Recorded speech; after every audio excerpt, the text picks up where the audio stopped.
La vie est belle, la vie est brève, il faut en profiter pendant qu'il est encore temps. On est là aujourd'hui, demain on ne sera pas, ça c'est clair et évident.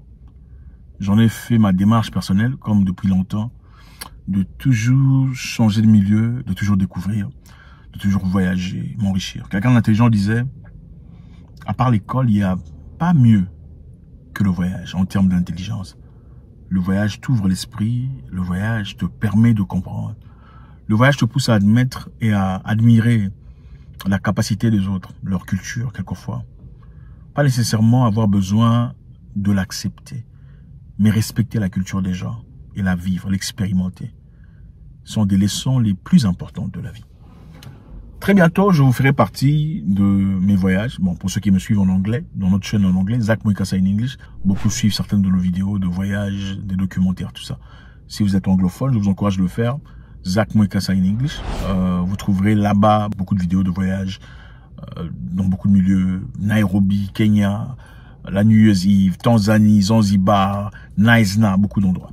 God bless. Alors, aujourd'hui, nous sommes dans l'allégresse de savoir que le Burkina Faso est en train de bouger dans une très bonne position, dans une très belle direction.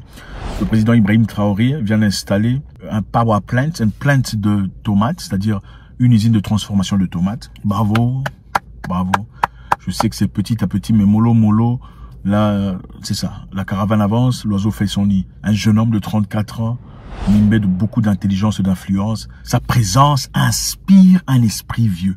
Un homme qui, clairement, en le voyant, vous sentez la présence des ancêtres. Nous arrivons à poser donc la première pierre. C'est très important parce qu'il y a eu de l'engouement donc dans la souscription et c'est le lieu aussi d'encourager les gens à avoir confiance, à continuer à souscrire les Burkinabés de l'intérieur comme de la diaspora parce que c'est par nous que nous pourrons tout faire pour les Burkinabés. Il faut avoir confiance, sinon 3 mois après, nous ne serons pas là pour poser la première pierre. Je pense que le point est régulièrement fait par l'APEC et tous ceux qui souscrivent suivent régulièrement. Voilà, ce sont des acteurs donc de ce modèle économique et il n'y a pas quelqu'un qui souscrit et qui oublie. Il suit les activités et comme on l'a dit donc c'est pour la population et c'est fait par la population. Donc ils pourront suivre régulièrement donc l'utilisation de leurs fonds et tout ce qui va en découler. Vous pouvez être rassuré de cela. Il y a tous les mécanismes qui sont mis en place donc pour ça. Ce n'est pas n'importe qui. La tâche qui lui a été attribuée n'est pas venue de force. C'est une tâche qui a été inspirée depuis les AE. C'est évident, on le voit.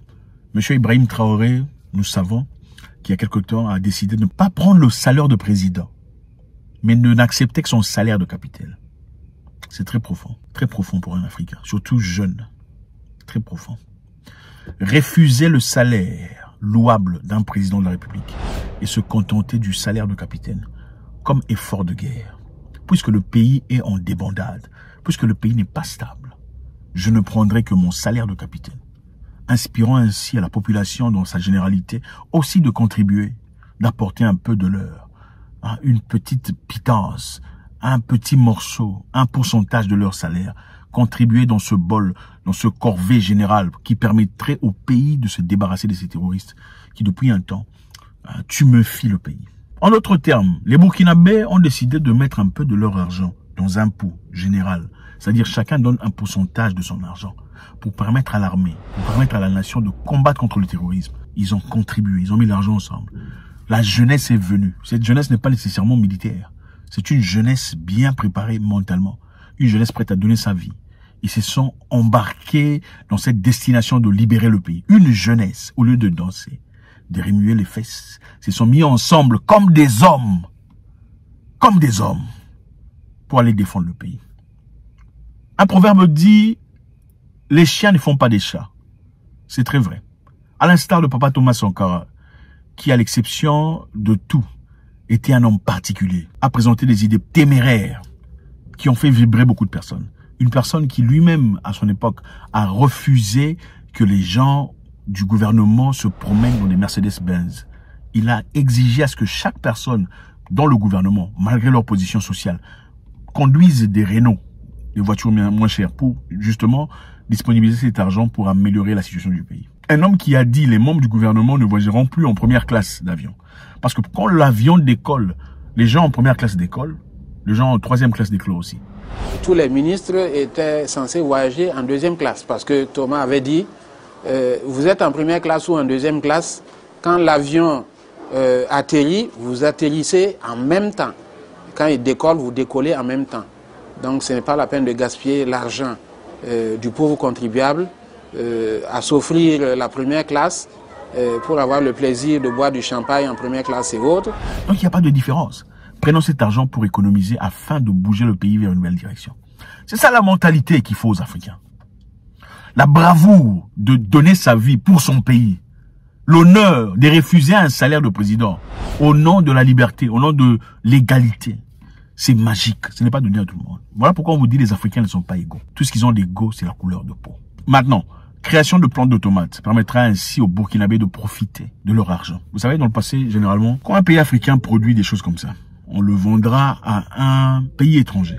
Le pays étranger prendrait les tomates, par exemple, travaillera les tomates, les mettrait dans des boîtes et revendrait au pays qui en est fait à cultiver ces tomates. Vous voyez un peu là, vous cultivez les tomates, vous les vendez à un pays étranger. Ce pays prend les tomates, les travaille.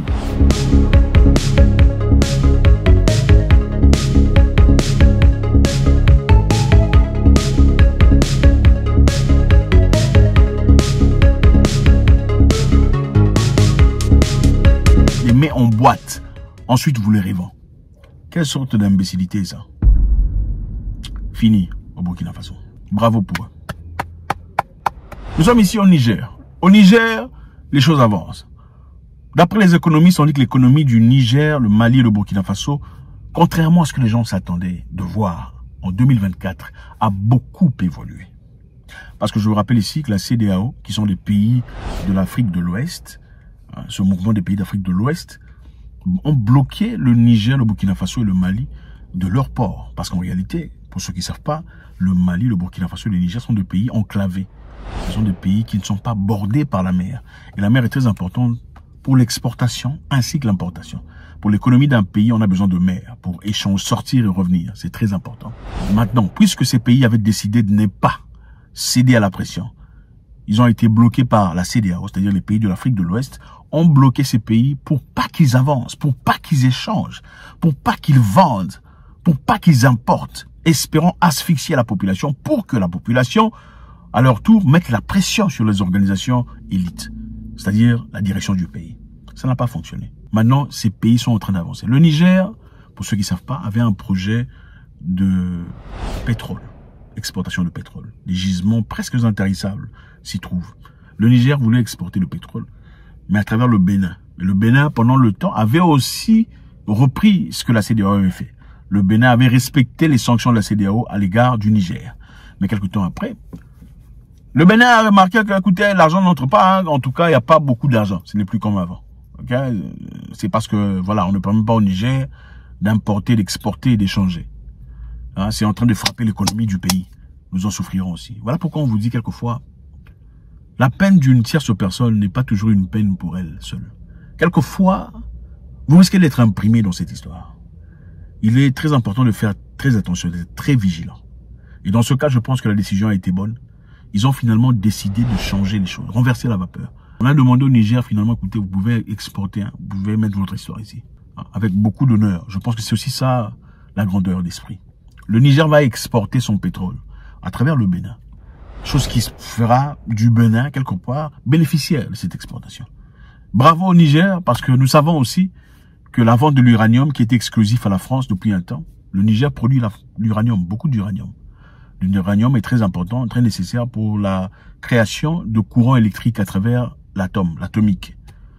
Okay? Mais le Niger le faisait, le Niger vendait à la France.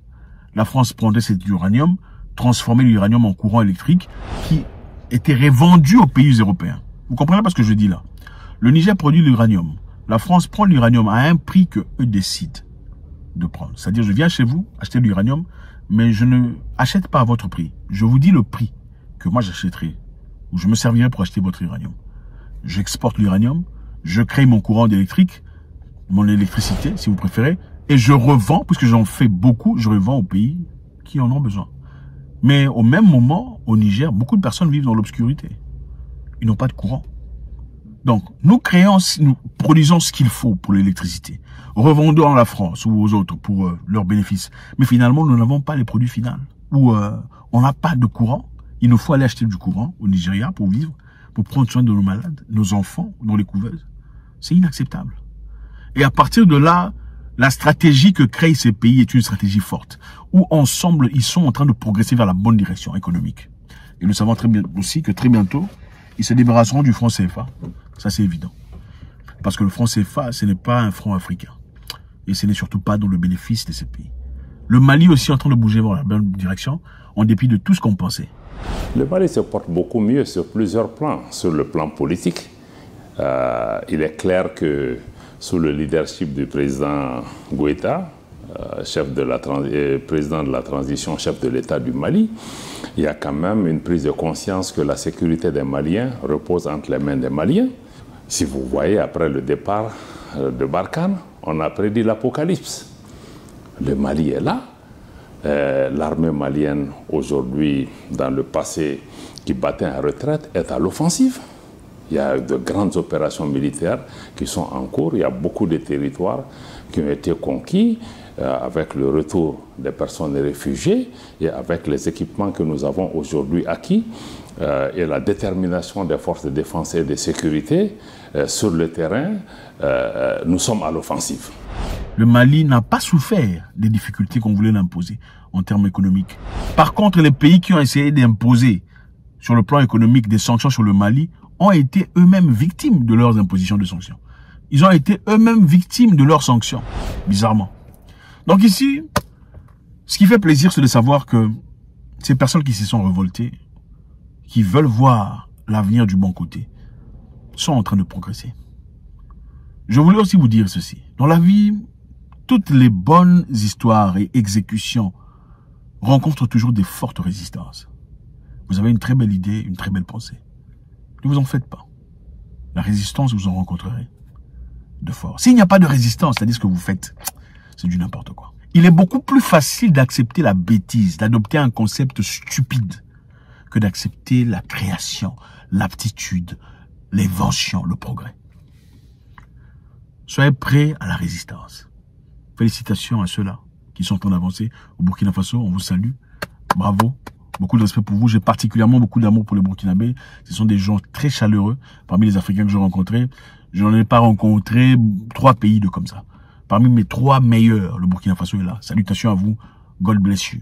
Le Mali, pour votre courage, votre bravoure, le fait d'être resté derrière le gouvernement malgré les difficultés imposées dès le départ. Salutations et respect à vous. Les Nigériens, amour. God bless.